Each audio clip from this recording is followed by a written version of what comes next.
नमस्कार मित्रांनो, विविध माहिती संग्रह चॅनलमध्ये आपले स्वागत आहे. आज आपण महाराष्ट्राच्या नवीन मंत्रिमंडळातील राष्ट्रवादी अजित पवार पक्षाचे मंत्री आणि त्यांची खाती कोणती आहेत ते पाहणार आहोत. कॅबिनेट मंत्री उपमुख्यमंत्री अजित पवार, खाते वित्त आणि उत्पादन शुल्क. धनंजय मुंडे, खाते अन्न व नागरी पुरवठा ग्राहक संरक्षण.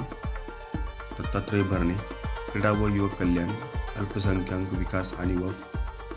हसन मुश्रीफ, वैद्यकीय शिक्षण. आदिती तटकरे, महिला व बालकल्याण.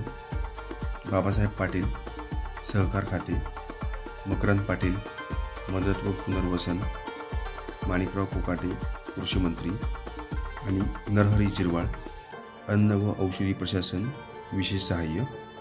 राज्यमंत्री इंद्रनील नाईक, खाते उद्योग, सार्वजनिक बांधकाम, उच्च तंत्र शिक्षण, आदिवासी विकास, पर्यटन व मृदा जलसंधारण. धन्यवाद मित्रांनो, संपूर्ण व्हिडिओ पाहिला त्याबद्दल. व्हिडिओ आवडला असेल तर लाईक, शेअर आणि सबस्क्राईब करा.